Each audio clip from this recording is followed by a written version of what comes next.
In a small village, Arjun's family struggled every single day. His father had abandoned them, leaving them in extreme poverty. Some nights, they drank only water to fill their empty stomachs. "Ma, one day I will give you a life of comfort. You'll never have to work again," Arjun promised. But his mother, weak and doubtful, replied, "Arjun, dreams don't fill empty stomachs." He worked in the fields but earned only a few rupees. He sold vegetables, but no one bought from a poor boy. He even carried luggage, but it was never enough. One day the landlord stormed into their hut. "Sita, pay the rent by next month or I'll throw you out."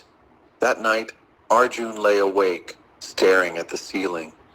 He realized one thing: staying in the village meant staying poor. "Ma, I'm going to Mumbai," he declared. "Mumbai? You have no money, no place to stay. How will you survive?" his mother asked, worried. "I'll do anything. I'll work day and night, but I will not die poor," Arjun said as he stepped onto the train. As the village faded in the distance, he made a promise. He would return a rich man. Mumbai was nothing like his village.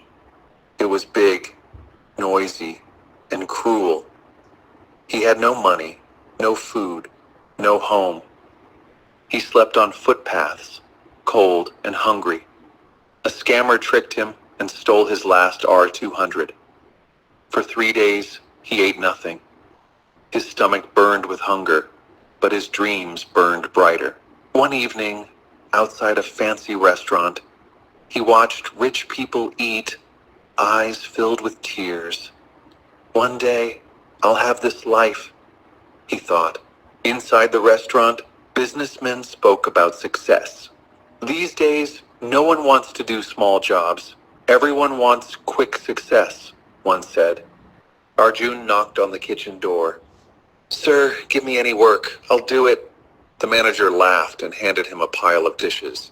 "Fine, wash dishes." Arjun washed dishes like a machine, working twice as fast, never complaining.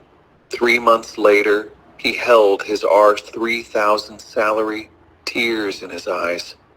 This is just the beginning. One night, he noticed the restaurant owner always making money on his phone. Arjun listened closely. He isn't making money by washing dishes, he realized. With his salary, he went to a cyber cafe and watched YouTube videos on e-commerce and marketing. Determined to start, he bought 10 mobile covers and listed them online. Days passed. No sales. Then finally, his phone buzzed. A sale. Rs 50 profit. Small? Yes. But it proved that my idea worked, he thought. He researched better, marketed smarter. Slowly, his sales grew. 6 months later, 50,000 a month. 1 year later, he quit his waiter job and became a full-time entrepreneur. 2 years later, his business crossed Rs 5 lakhs in revenue. Arjun had done it. He was no longer poor. 3 years later, Arjun returned to his village, this time in a luxury car. His mother burst into tears when he handed her the keys to a new home. The landlord smirked. "This house is expensive. You can't afford it." Arjun wrote a check and handed it over. "I'm buying it on the spot," he said. His mother hugged him, tears of joy in her eyes. "My son, you did it." Standing before the villagers, Arjun spoke. "Poverty is not a curse, but giving up is. No dream is too big if you're willing to fight for it. If I can do it, so can you."